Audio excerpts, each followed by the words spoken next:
전설의 해병대 장군 출신인 노인이 자신의 손주를 면회하기 위해 해병대 부대로 갔다가 그곳의 장교에게 무시를 당하며 면회를 거부당하게 되고, 이에 분노한 그가 사단장에게 전화 한 통을 걸면서 생기는 이야기입니다. 구독과 좋아요를 해주시면 더 좋은 사연으로 보답하겠습니다. 지독한 소금기를 머금은 바람이 백령도의 해안을 거세게 후려쳤다.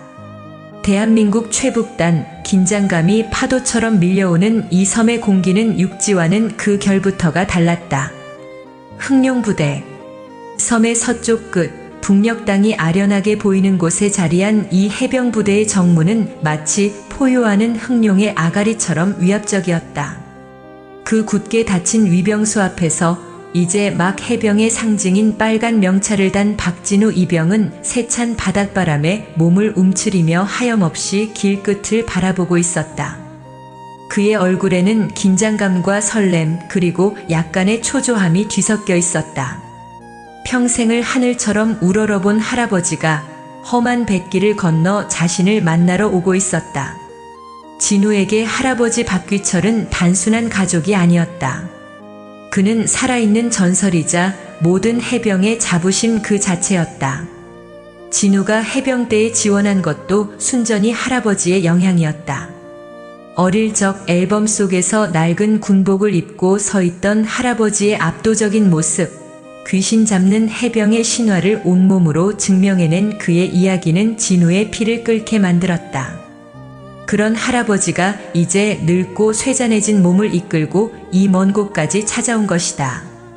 박이병, 대가리 받고 뭐하는 거냐? 정신 안 차려. 위병 근무를 서던 선임의 불호령에 진우는 화들짝 놀라며 하는 해병 특유의 기압과 함께 허리를 꼿꼿이 폈다. 하지만 그의 눈은 다시금 부대로 이어지는 유일한 해안도로를 향했다. 얼마나 지났을까? 군용 트럭들 사이로 낡은 민간 택시 한 대가 덜컹거리며 다가왔다. 진우의 심장이 격렬하게 요동쳤다. 택시가 위병소 앞에 멈추고 문이 열리며 한 노인이 내렸다. 세월의 풍파에 깊게 팬 주름, 희끗희끗한 머리칼. 그러나 바닷바람에도 흔들림 없는 꼿꼿한 자세와 모든 것을 꿰뚫어보는 듯한 형형한 눈빛은 예사롭지 않았다. 박귀철이었다. 그는 평생을 바다와 싸워온 노련한 사자처럼 고요하지만 압도적인 기운을 뿜어내고 있었다. 할아버지! 달려가고 싶은 마음을 억누르며 진우가 외쳤다. 박귀철은 말없이 고개를 끄덕이는 것으로 답했다. 그의 무뚝뚝한 표정 아래 숨겨진 희미한 미소를 진우는 놓치지 않았다. 박귀철은 택시 요금을 치르고 손에 든 작은 가방을 고쳐맸다. 그는 위병소를 향해 천천히, 그러나 한 걸음 한 걸음 힘주어 걸었다. 녹슨 철조망과 한 번 해병은 영원한 해병이라는 붉은색 표어. 수십 년 전 자신의 젊음과 피를 이곳에 뿌렸던 기억이 파도 소리와 함께 밀려왔다. 바로 그때 위병소 안에서 전투화 소리가 요란하게 울리며 한 명의 장교가 걸어 나왔다. 칼날처럼 다려진 전투복, 먼지 하나 없이 반짝이는 워커, 그리고 가슴팍에는 해병대 대위 황태진이라는 붉은 명찰이 선명하게 박혀 있었다. 그는 해병대 특유의 기수와 서열에 대한 자부심이 하늘을 찌르는 인물로 곧 있을 부대 점검 때문에 극도로 예민해져 있는 상태였다. 어르신, 무슨 일로 오셨습니까? 황태진 대위의 목소리는 딱딱하고 거만했다. 그는 박귀철의 남루한 옷차림을 위아래로 훑어보았다. 영락없는 섬의 촌노. 황 대위의 입가가 미세하게 비틀렸다. 손자놈 면회 좀 왔소. 저기 있는 박진우 이병이 내 손자요. 박귀철이 덤덤하게 대답했다. 진우는 황 대위의 등장에 온몸이 얼어붙었다. 황 대위는 턱짓으로 진우를 한번 쳐다보고는 다시 박귀철에게 오만한 시선을 던졌다. 면회 신청은 사전에 허가받으셨습니까? 신분증 제시해 주시죠. 허가받았지. 여기 있소. 박귀철이 품에서 신분증을 꺼내 건넸다. 황 대위는 그것을 건성으로 받아들고는 근무병에게 던지듯 넘겼다. 신원 조회하고 면회 허가 명단 대조해봐. 빨리빨리. 근무병이 다급하게 서류를 뒤지고는 보고했다. 황 대위님, 박진우 이병 면회자 박귀철님 확인되었습니다. 황 대위는 팔짱을 끼며 박귀철을 쏘아보았다. 부대 점검이 코앞인데 이 타이밍에 나타난 노인이 그는 영 마음에 들지 않았다. 해병대 출신도 아닌 민간인이 함부로 드나드는 것 자체가 그는 불쾌했다. 어르신 안타깝지만 지금은 면회가 안 됩니다. 무슨 소린가? 허가까지 받았다는데. 박귀철의 잔잔하던 눈빛에 물결이 일었다. 진우의 얼굴은 사색이 되었다. 곧 있을 부대 전체 점검 때문에 부대 내 모든 외부인 출입이 전면 통제되고 있습니다. 한번 해병은 영원한 해병이라지만 그건 어디까지나 해병대 출신들 이야기고 민간인이신 어르신께는 해당 사항 없습니다. 규정이라 어쩔 수 없으니 돌아가십시오. 황 대위는 규정과 민간인이라는 단어에 힘을 주며 명백한 선을 그었다. 그의 태도에는 해병대라는 선민의식과 외부인에 대한 노골적인 배타심이 뚝뚝 묻어나왔다. 부대 점검이라. 중요한가 보군. 당연한 말씀을 하십니다. 어르신 같은 민간인 아저씨들은 상상도 못할 만큼 중요합니다. 그러니 부대 앞에서 어슬렁거리지 마시고 이만 돌아가 주시죠. 민간인 아저씨. 황 대위의 입에서 나온 조롱 섞인 단어에 박귀철의 눈썹이 꿈틀했다. 황 대위, 말 조심하는 게 좋을 텐데. 뭐라고요? 지금 저한테 협박하시는 겁니까? 어이가 없네. 황 대위는 코웃음을 쳤다. 감히 민간인 따위가 현역 해병대 장교에게 가르치려 들다니. 박이병, 넌 뭘 보고 서 있어? 내 할아버지 안 모셔가고. 황 대위가 진우에게 고함을 질렀다. 진우는 울상이 되어 어쩔 줄 몰라 했다. 죄송합니다. 차가운 서해의 바람이 두 사람 사이를 갈랐다. 박귀철은 손에 든 가방을 조용히 땅에 내려놓았다. 그의 눈빛에서 온기가 사라지고 있었다. 이 젊은 해병은 자신이 입고 있는 군복과 그 빨간 명찰의 진정한 의미를 전혀 모르고 있었다. 이것은 단순한 무례가 아니었다. 해병 정신 그 자체에 대한 모독이었다. 그리고 그것은 이 늙은 해병이 결코 용납할 수 없는 일이었다. 황태진 대위는 자신의 행동이 지극히 합리적이고 정당하다고 믿었다. 그는 해병대 내에서도 알아주는 FM 장교였고 기술을 목숨처럼 여기는 골수 해병이었다. 그의 세계에서 해병대는 선택받은 자들의 집단이며 그 외의 존재들, 특히 군의 군자도 모르는 민간인들은 자신들의 엄격한 규율과 문화를 이해할 수도 해서도 안 되는 하등한 존재들이었다. 그런 그의 눈에 박귀철은 그저 해병대에 대해 아무것도 모르면서 고집만 부리는 늙은이일 뿐이었다. 부대 점검을 완벽하게 치러내고 자신의 능력을 상관들에게 각인시켜야 하는 중요한 시점에 나타나 손자 타령이나 하는 노인은 그의 신경을 긁는 불쾌한 소음에 불과했다.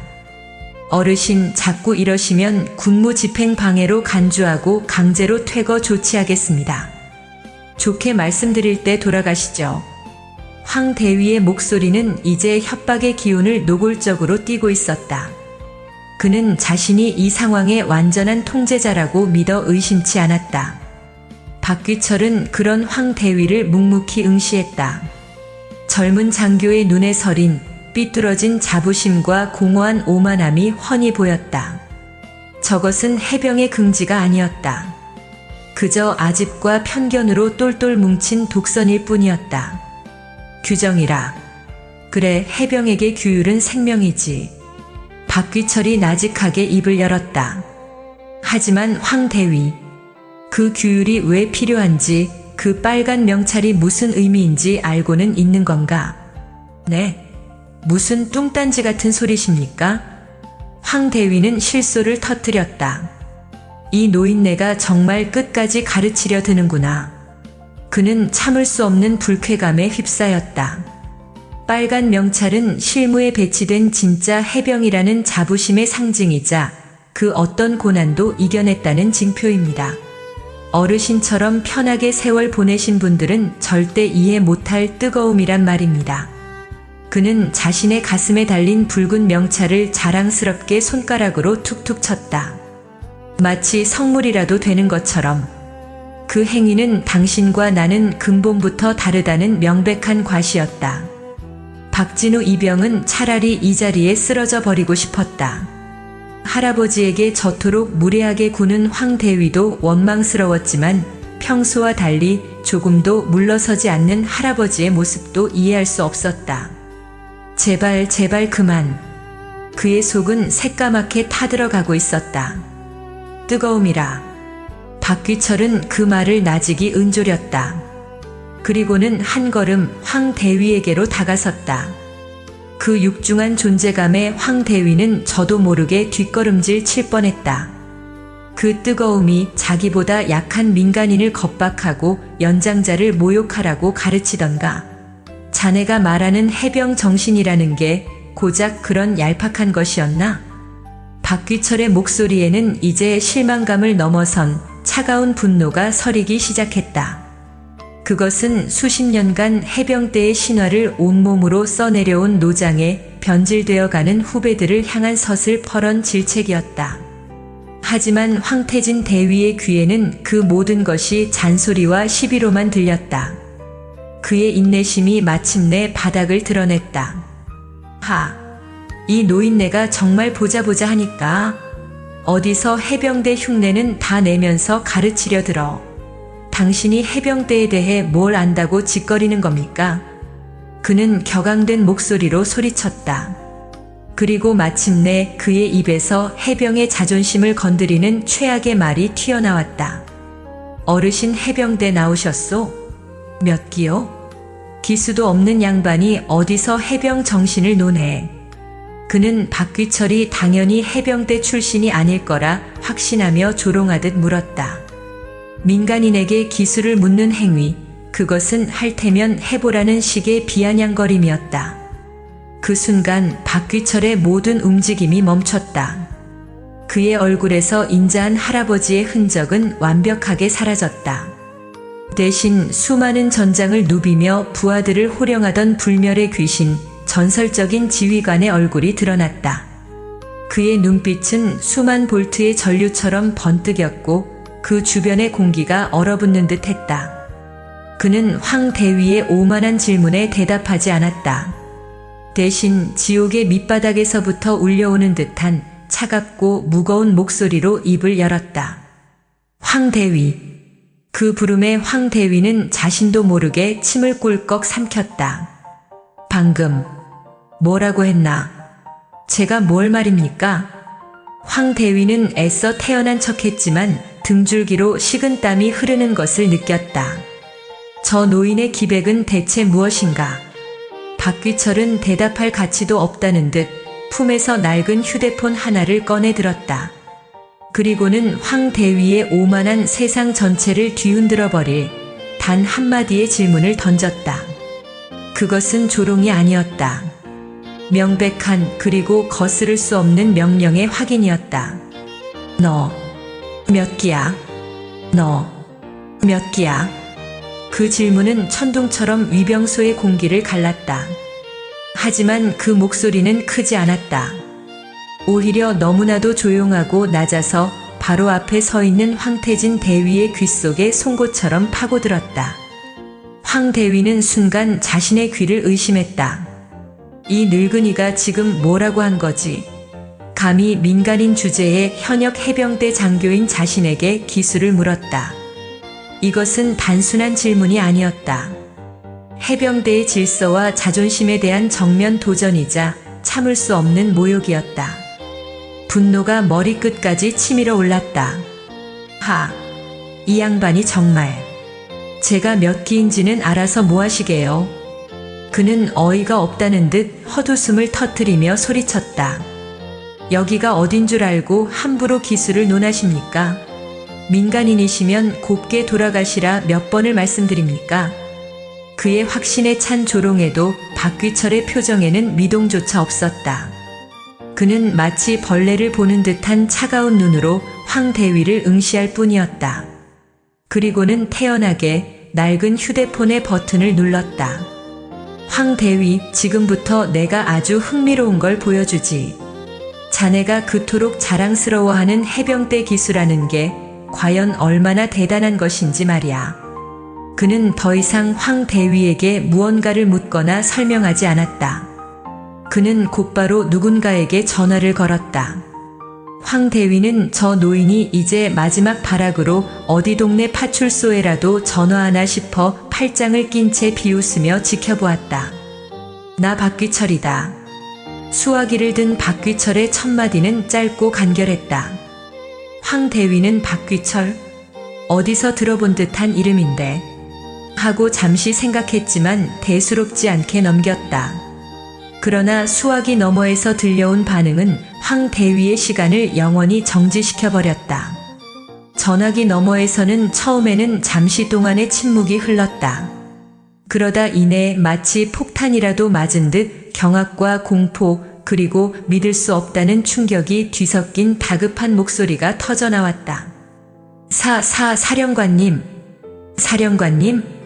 황대위의 뇌가 그 단어를 이해하는 순간 그의 심장이 쿵 하고 바닥으로 떨어졌다. 해병대에서 사령관님이라는 호칭으로 불리는 사람은 단 한 명뿐이다. 대한민국 해병대의 최선임 사성장군, 현 해병대 사령관. 충성. 해병대사령관 대장 김성찬입니다. 사령관님, 이게 어찌된 일이십니까? 전화를 미쳐 죽을 죄를 지었습니다. 수화기를 뚫고 나올 듯한 절규.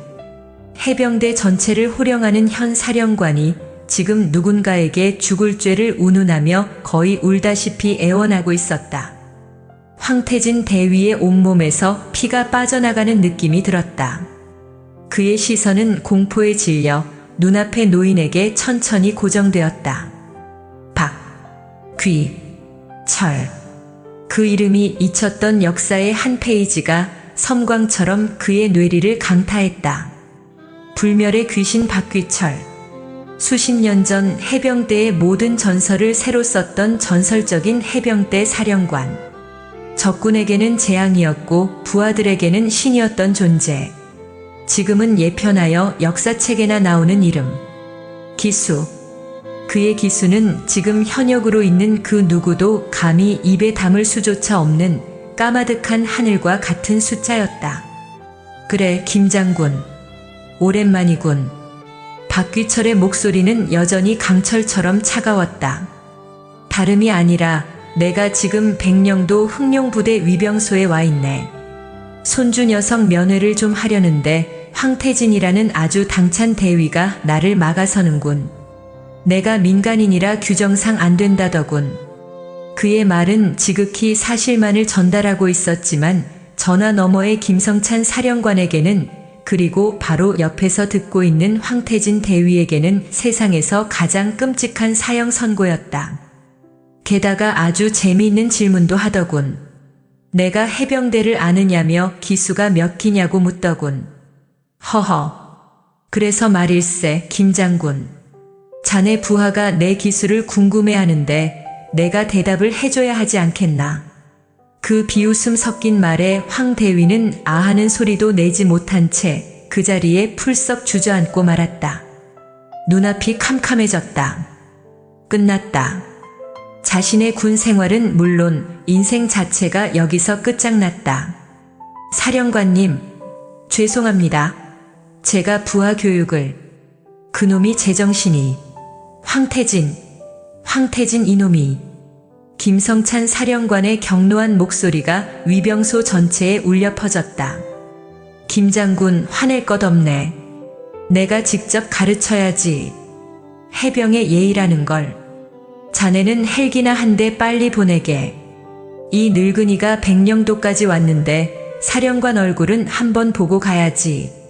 아, 그리고 자네 부하 황 대위에게도 똑똑히 전하게. 내가 지금 여기서 꼼짝 않고 기다리고 있겠다고. 박귀철은 그 말을 끝으로 전화를 끊었다. 절대적인 침묵. 바람 소리마저 숨을 죽인 듯 했다. 박귀철은 낡은 휴대폰을 주머니에 넣고 주저앉아 벌벌 떨고 있는 황태진 대위를 지옥의 심판관처럼 내려다보았다. 바로 그 순간이었다. 저 멀리서부터 일반적인 사이렌 소리가 아니었다. 대기를 찢는 듯한 육중한 헬리콥터의 프로펠러 소리가 섬 전체를 뒤흔들며 미친 듯이 이쪽을 향해 다가오고 있었다.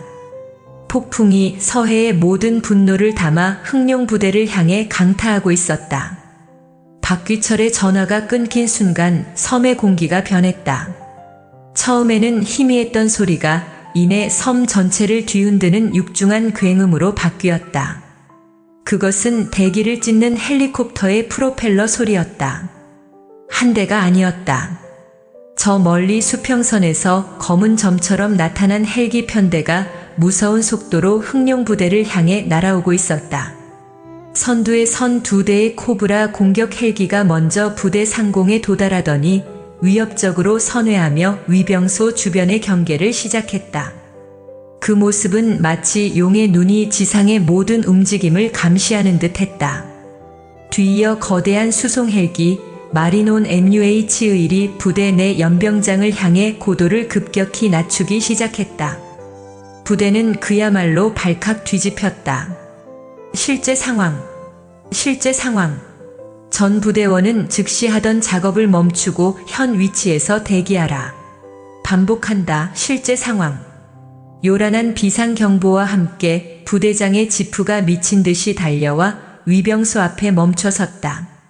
차에서 거의 굴러내린 대령 계급의 부대장은 대체 무슨 일이 벌어지고 있는지 파악조차 못한 채 새하얗게 질린 얼굴로 하늘만 쳐다보고 있었다. 해병 대사령관이 그것도 공격 헬기까지 대동하고 자신의 부대에 예고 없이 강림하고 있었다.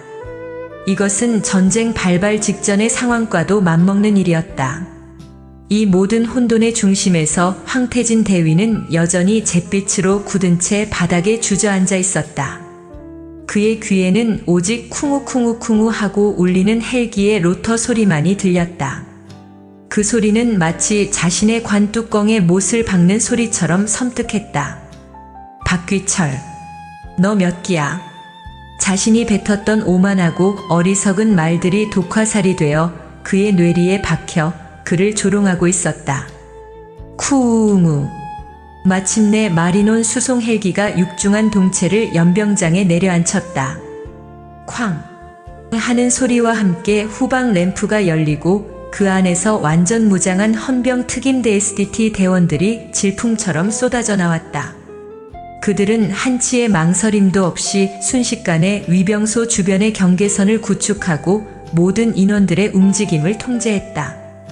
그들의 움직임은 인간의 것이라기보다는 먹잇감을 쫓는 흑표범에 가까웠다. 그리고 마침내 헬기 안쪽의 어둠 속에서 한 사내가 모습을 드러냈다. 대한민국 해병대를 상징하는 4개의 별. 현 해병 대사령관 대장 김성찬이었다. 그는 분노로 이글거리는 거대한 산과도 같았다. 그는 램프를 성큼성큼 걸어 내려오며 자신에게 경례를 붙이는 부대장과 참모들에게는 눈길 한 번 주지 않았다. 그의 매서운 눈은 오직 이 모든 소란의 근원, 단 한 사람만을 찾고 있었다. 그의 시선이 마침내 이 모든 혼돈 속에서도 바위처럼 미동도 없이 서 있는 한 노인에게 가닿았다. 낡은 재킷, 세월의 풍파가 새겨진 얼굴, 그러나 결코 꺾이지 않는 강철 같은 기백. 김성찬 사령관의 발걸음이 그를 향했다. 그의 한 걸음 한 걸음은 아스팔트를 부수고 황태진 대위의 영혼을 짓밟으며 나아가는 거대한 흑룡의 강림 그 자체였다. 김성찬 사령관이 박귀철의 앞에 섰을 때 백령도의 거센 바람마저 숨을 죽였다. 부대장 이하 모든 장병들은 숨쉬는 것조차 잊은 채 살아있는 전설과 현역 최고 지휘관의 대면을 지켜보고 있었다. 김성찬 사령관은 조금의 망설임도 없이 자신의 군 생활 전체를 통틀어 가장 우렁차고 절도 있는 동작으로 경례를 외쳤다. 그의 목소리는 단순한 구령이 아니라 온몸으로 터뜨리는 사자후였다. 필승! 전 해병대사령관 박귀철 장군님께 대하여 경례! 하는 해병 특유의 기압과 함께 그의 손날이 관자놀이에 정확히 박혔다. 현 해병대사령관 대장 김성찬 사령관님을 뵙습니다. 그는 경례를 내리지 않은 채 이글거리는 눈으로 주변을 둘러보았다. 그리고는 더 큰 목소리로 이 자리에 있는 모든 이들의 심장을 얼어붙게 만드는 명령을 내렸다. 내가 도착하기 전까지 하늘 같은 전설을 몰라보고 이 죄인을 방치한 책임을 물어 이 시간부로 흑룡부대장 이하 위병소 근무자 전원을 직위에 제한다. 전원 군법회의에 회부할 준비하라. 그것은 분노에 찬 협박이 아니었다. 명백한 그리고 즉각적인 명령이었다. 부대장의 얼굴은 이제 하얗다 못해 파랗게 질려버렸다. 바로 그 순간 박귀철이 나직하게 입을 열었다. 됐네, 김장군. 그 한마디에 김성찬 사령관의 모든 기세가 거짓말처럼 사라졌다. 시끄럽다. 내 손주 녀석 앞에서 부하들 겁주지 말게. 전설의 가벼운 질책 한마디에 사성 장군의 분노는 순식간에 어린아이의 투정처럼 변해버렸다. 김성찬 사령관은 그제야 경례를 풀고 당황한 기색으로 허리를 숙였다. 죄송합니다, 사령관님. 제가 너무 격했습니다. 용서해 주십시오. 박진우 이병은 이 모든 광경을 넋이 나간 채 지켜보고 있었다. 자신의 할아버지가 그냥 대단한 분인 줄은 알았지만 현 해병 대사령관을 어린아이 다루듯 할 정도의 존재일 줄은 상상도 하지 못했다. 가슴 속에서 끓어오르는 거대한 자부심에 현기증이 날 지경이었다. 저분이 내 할아버지다. 불멸의 귀신이 나의 할아버지다. 모든 소란이 정리되자 박귀철의 차가운 시선이 마침내 바닥에 널브러져 있는 황태진 대위에게로 향했다. 그 눈빛은 마치 먹잇감을 확인하는 맹수와도 같았다. 김장군. 예, 사령관님. 저기 저 대위. 내게 기술을 물었던 저 당돌한 대위를 이리 데려오게. 그 말에 헌병 특임대원 2명이 달려가 황태진 대위의 양팔을 우악스럽게 잡아 일으켰다. 그는 이미 제정신이 아니었다. 영혼이 빠져나간 껍데기처럼 질질 끌려와 2명의 사령관 앞에 던져졌다. 황태진 대위는 2명의 전설과 현역 사령관 앞에 속수무책으로 서 있었다. 그는 감히 고개를 들지 못했다. 발끝부터 온몸이 부들부들 떨려와 금방이라도 무너져 내릴 것 같았다. 박귀철은 아무 말 없이 그를 중심으로 천천히 한 바퀴 돌았다. 마치 상처 입은 짐승의 상태를 살피는 노련한 사냥꾼처럼 그의 움직임 하나하나에 주변의 모든 공기가 압축되는 듯한 위압감이 서려 있었다. 마침내 그의 정면에 다시 선 박귀철이 얼음장처럼 차가운 목소리로 말했다. 황 대위, 고개 들어라. 그것은 거스를 수 없는 명령이었다. 황 대위는 마치 녹슨 기계처럼 삐걱거리며 천천히 고개를 들었다. 눈물과 콧물, 흙먼지로 범벅이 된 그의 얼굴이 드러났다. 그는 공포에 질린 눈으로 눈앞의 전설을 마주했다. 박귀철의 강철 같은 손가락이 천천히 올라와 황 대위의 가슴에 달린 붉은 명찰을 툭 하고 쳤다. 이게 뭔지 아나? 해병 명찰입니다. 아니, 박귀철이 단호하게 그의 말을 잘랐다. 이건 그저 훈련소에서 통과 의뢰로 받은 플라스틱 쪼가리가 아니야. 수많은 선배 해병들이 서해의 칼바람 속에서 포항의 갯벌 속에서 피와 땀으로 지켜온 정신이고 이 나라 국민들이 해병대라면 믿을 수 있다고 우리에게 보내준 목숨과도 같은 약속이다. 그의 목소리는 조용했지만 그 안에 담긴 분노는 용암처럼 들끓고 있었다. 그런데 너는 그 자랑스럽고 신성한 이름표를 달고 고작 내 놈의 하찮은 자존심을 과시하고 힘없는 민간인을 억압하는 데 사용했다. 연장자를 모욕하고 심지어 내 놈의 까마득한 선배일지도 모르는 사람에게 그 신성한 기술을 운운하며 조롱했어. 그것이 내 놈이 목숨 걸고 배웠다는 해병 정신인가. 그의 목소리가 점차 높아지며 서슬퍼런 기세가 황대위를 짓눌렀다. 내 기수가 궁금하다고.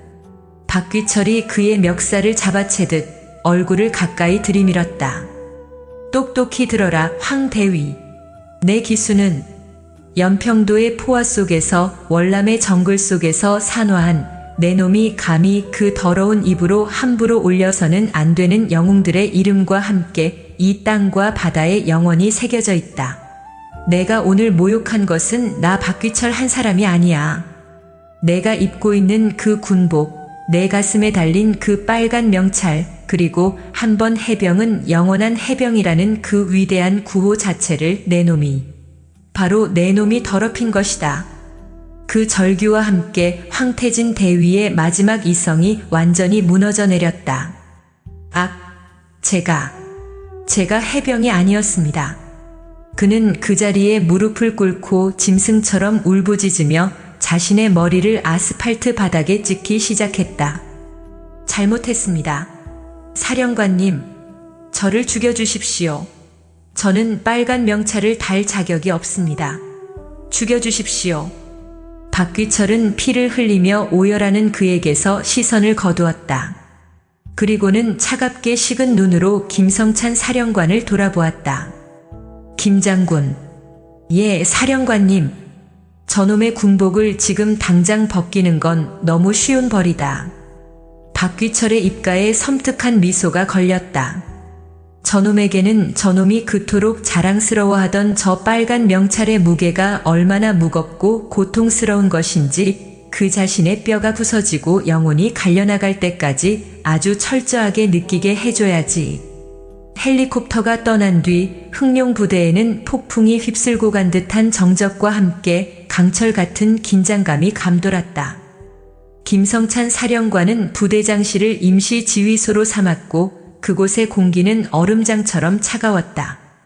방의 주인인 부대장은 복도에서 안절부절 못했고 방 안에는 오직 4사람만이 존재했다. 상석에 앉은 박귀철, 그의 곁에 부동자세로 서 있는 현 해병 대사령관 김성찬, 그리고 방 한구석에 무릎 꿇고 고개를 처박은 황태진 대위. 박진우 이병은 할아버지의 배려로 작은 의자에 앉아 있었지만 숨 쉬는 것조차 고통스러웠다. 먼저 침묵을 깬 것은 박귀철이었다. 그는 피고인처럼 굳어있는 황 대위와 김 사령관을 잠시 잊은 듯 온화한 눈빛으로 손자를 돌아보았다. 진우야, 훈련은 받을 만한가? 천자봉 행군은 어땠고? 엉덩이에 뿔은 안 돋았더냐? 해병대 훈련소의 가장 혹독한 행군을 묻는 할아버지의 질문에 진우는 자신도 모르게 군기가 바짝 들어 답했다. 괜찮았습니다. 무사히 완주했습니다. 그래, 고생했다. 그 짧은 칭찬 한마디를 들었을 뿐인데 진우는 가슴이 뜨거워졌다. 그제야 박귀철은 본론으로 돌아왔다.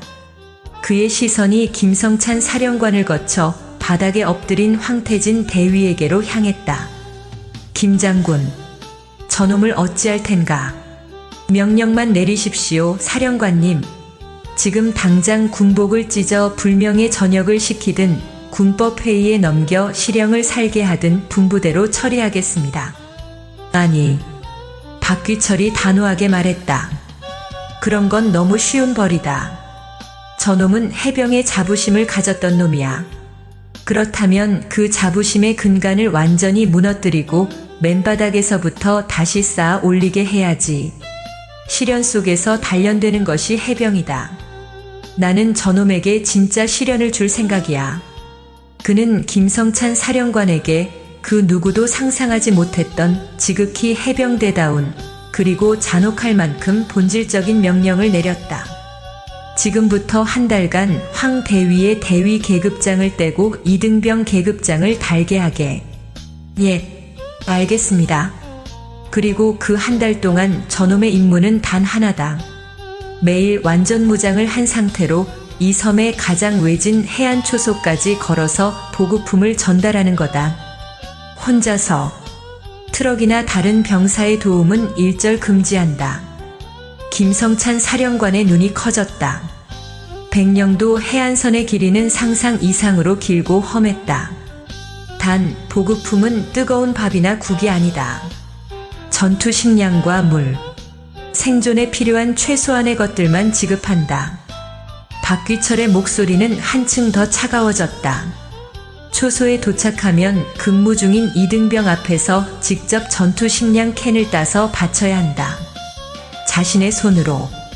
그리고 자신이 등짐으로 짊어지고 온 그 식량이 저 어린 해병의 생명을 유지시킨다는 사실을 눈으로 확인하게 해야 해. 리더십이란 책상에 앉아 호통치는 게 아니라 내 부하가 싸울 수 있도록 가장 무거운 짐을 대신 짊어지는 것이란 사실을 그놈의 어깨와 등가죽에 새겨줘야 한다. 그것만으로도 충분히 가혹했다. 하지만 박귀철의 명령은 거기서 끝나지 않았다. 그리고 매일 밤 잠은 장교 숙소가 아니라 최북단 초소 옆에 파놓은 참호에서 자게 하게. 부하들이 느끼는 추위와 외로움을 온몸으로 느끼게 해야 해. 그들이 먹는 것을 먹고 그들이 보는 것을 보며 가장 낮은 곳의 해병이 되어야 비로소 가장 높은 곳의 의미를 알게 될 테니. 그것은 한 인간의 정체성을 완전히 파괴하고 재조립하는 과정이었다. 황태진 대위는 고개를 들었다. 그의 얼굴은 공포를 넘어선 절망 그 자체였다. 교도소에 가는 것이 차라리 나았다. 김성찬 사령관은 그 깊고 무서운 뜻을 깨닫고 뼈가 울리는 목소리로 답했다. 필승. 알겠습니다, 사령관님. 박귀철은 마지막으로 손자를 돌아보았다. 진우야, 똑똑히 봐둬라. 저것이 바로 무너진 해병이 다시 태어나는 유일한 방법이다. 다음 날 새벽부터 황태진의 순례는 시작되었다. 대위 계급장은 그의 군복에서 뜯겨나갔고 그 자리에는 낯선 이등병 계급장이 달려있었다. 그는 장교의 권위 대신 수십 킬로그램에 달하는 전투 식량과 물통으로 가득 찬 군장을 짊어졌다. 그리고 홀로 묵묵히 흙먼지 날리는 해안도로를 걷기 시작했다. 첫 며칠은 그야말로 생지옥이었다. 장교 생활에 익숙해진 그의 몸은 비명을 질렀다. 어깨는 끊어질 듯 아팠고 발바닥은 물집으로 가득 찼다. 숨이 턱까지 차올라 몇 번이나 주저앉았다. 길에서 마주치는 병사들은 이등병 황태진을 경멸과 호기심이 뒤섞인 눈으로 쳐다보았다. 치욕에 몸이 떨렸지만 그는 이를 악물고 걸었다. 닷새째 되던 날 그는 파도 소리만이 들리는 외딴 해안 감시 초소에 도착했다. 그의 온몸은 땀과 흙으로 뒤범벅이었고 정신은 몽롱했다. 초소를 지키던 앳된 얼굴의 해병 이병 앞에서 그는 군장에서 전투 식량 캔을 꺼냈다. 군장의 무게에 짓눌려 퉁퉁 부은 손으로 캔을 따려 했지만 손이 말을 듣지 않았다. 몇 번이나 미끄러지자 보다 못한 이병이 조심스럽게 말했다. 제가 하겠습니다. 그 동정 어린 한마디에 황태진의 내면에 남아있던 마지막 자존심이 불꽃처럼 타올랐다. 아니, 이게 내 임무다. 그는 거의 발작적으로 소리치며 피가 나는 손으로 캔을 비틀었다. 깡! 하는 소리와 함께 캔이 따지고 그는 차가운 콩과 소시지가 담긴 캔을 이병에게 건넸다. 이병과 눈이 마주친 순간 황태진은 처음으로 이상한 감정을 느꼈다. 그것은 우월감도 비참함도 아니었다. 혹독한 환경 속에서 생존을 공유하는 기묘한 유대감이었다. 밤은 고통 그 자체였다. 그는 명령대로 최북단 초소 옆 축축하고 차가운 참호 속에서 담요 한 장의 의지에 잠을 청했다. 어둠 속에서 들려오는 파도 소리와 바람 소리는 그의 죄책감을 후벼 파는 것 같았다. 그는 사무실의 따뜻한 침대에서 잠을 잘 때 자신의 부하들이 바로 이 자리에서 이런 추위와 외로움을 견디고 있었다는 사실을 처음으로 실감했다. 시간이 흐르면서 그의 몸은 고통에 익숙해졌다. 대신 그의 정신이 부서지고 해체되고 재조립되기 시작했다. 육체적 고통은 그의 오만을 씻어냈고 매일 반복되는 굴욕적인 봉사는 그의 삐뚤어진 자존심을 갈아냈다. 그는 이제 초소의 병사들을 부하가 아닌 전우로 보기 시작했다. 그들의 가슴에 달린 빨간 명찰은 더 이상 계급의 상징이 아니었다. 그것은 자신보다 훨씬 더 큰 희생을 감내하고 있는 자들의 숭고한 징표였다. 한 달이 거의 다 되어갈 무렵 그는 동이 트는 새벽녘의 참호에 걸터 앉아 있었다. 그의 얼굴은 햇볕과 소금기에 검게 그을렸고 몸은 반쪽이 되었지만 눈빛은 이전과 비교할 수 없을 만큼 깊고 단단해져 있었다. 그는 물통에 비친 자신의 모습을 보았다. 거기에는 불명예스러운 대위도 불쌍한 이등병도 없었다. 그저 한 명의 지친 해병이 있을 뿐이었다. 그는 진짜 해병이 되어가고 있었다. 황태진 대위가 고행의 길을 걷는 동안 박진우 이병은 할아버지와 마지막 면회를 가졌다. 부대 내 간소한 숙소에서 두 사람은 말없이 창밖에 거친 백령도 풍경을 바라보고 있었다. 진우는 여전히 할아버지의 존재가 현실적으로 느껴지지 않았다. 할아버지, 황 대위님은 괜찮으실까요? 진우가 걱정스러운 목소리로 물었다. 할아버지의 처사가 너무나 가혹하게 느껴졌기 때문이다. 박귀철은 창밖에서 눈을 떼지 않은 채 무뚝뚝하게 대답했다. 괜찮고 말고는 이제 저놈 자신의 몫이다. 해병은 원래 시련 속에서 만들어지는 법이야. 나는 그저 차가운 쇳덩이를 용광로에 집어넣었을 뿐이다. 시뻘건 불길 속에서 명검으로 태어날지 아니면 녹아 없어져 찌꺼기가 될지는 이제 저놈의 의지에 달린 게지. 그의 말에는 일말의 동정심도 없었다. 그것이 바로 할아버지가 평생을 살아온 방식이자 해병의 방식이었다. 진우야. 예, 할아버지. 내 가슴에 달린 그 빨간 명찰은 권력이 아니다. 그건 책임이야. 내가 저걸 달고 있는 한 너는 너보다 약한 사람을 보호하고 너를 믿는 사람들을 위해 가장 먼저 희생해야 할 무거운 의무를 지는 거다. 기수라는 건 그 책임을 너보다 더 오래, 더 무겁게 져온 사람에 대한 존중의 표시일 뿐이야. 그 이상도 이하도 아니다. 할아버지의 말 한마디 한마디가 진우의 해병 정신을 새로이 정립했다. 그것은 훈련소에서 배운 것보다 훨씬 더 근원적이고 무거운 가르침이었다. 내가 내 손자라서가 아니라 내 스스로의 의지로 가장 어렵고 힘든 해병의 길을 선택했기에 나는 내가 자랑스럽다. 그 말을 끝으로 박귀철은 자리에서 일어났다. 그를 모시기 위해 김성찬 사령관이 보낸 헬기가 이미 연병장에서 대기하고 있었다. 헬기에 오르기 전 진우는 할아버지를 향해 다시 한번 경례를 올렸다. 그것은 이제 단순한 존경을 넘어 책임의 무게를 이해한 한 명의 해병이 가장 위대한 해병에게 바치는 맹세와도 같은 경례였다. 진우는 할아버지를 태운 헬기가 하늘의 점으로 사라질 때까지 그 자리를 떠나지 못했다. 그는 저 멀리 황량한 해안선을 바라보았다. 지금 이 순간에도 이등병 황태진이 무거운 군장을 맨 채 홀로 걷고 있을 그 길을. 이상하게도 그는 이제 그에게 적개심이 아닌 기묘한 동질감을 느끼고 있었다. 두 사람 모두 방법은 달랐지만 불멸의 귀신이라 불린 한 노인의 혹독한 가르침 아래 놓인 제자들이었기 때문이다. 그로부터 몇 달이 흘렀다. 서해의 한 무인도에서 대규모 상륙 돌격 훈련이 한창이었다. 포연이 자욱하고 사방에서 총성이 울리는 실전 같은 상황. 한 중대가 적의 화력에 막혀 갯벌에 고립되고 말았다. 전원 포복. 엄폐물 찾아. 중대장의 목소리가 스피커를 찍고 나왔다. 중대장은 바로 몇 달 전에 이등병이었던 대위 황태진이었다. 그의 모습은 예전과 완전히 달라져 있었다. 그는 지휘 텐트가 아닌 가장 앞에서 포복한 채 쌍안경으로 적진을 살피고 있었다. 그의 목소리에는 오만이 아닌 부하들에게 신뢰를 주는 강한 확신이 담겨 있었다. 그때 한 어린 해병이 포탄 충격에 놀라 갯벌에 깊이 빠져 허우적거렸다. 공포에 질려 패닉에 빠진 순간이었다. 해병, 정신 차려. 가장 먼저 달려간 사람은 황대위였다.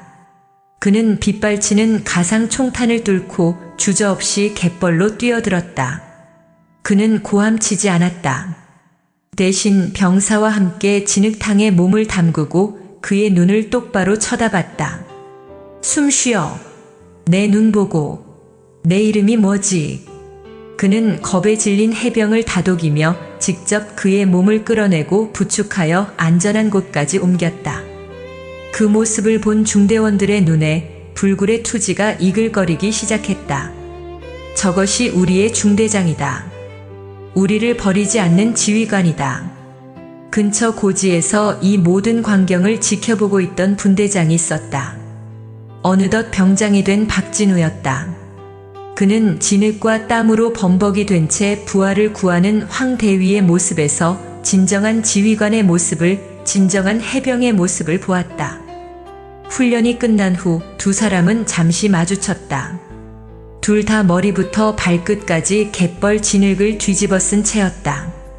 황대위가 먼저 거친 숨을 몰아쉬며 말했다. 박 병장, 할아버님께 안부 전해드려라. 그리고 감사하다고. 그의 목소리는 진심이었다. 뼈를 깎는 고통 속에서 얻은 진정한 깨달음에서 나온 감사였다. 박진우가 환하게 웃으며 흙먼지가 풀풀 날리는 경례를 붙였다. 필승.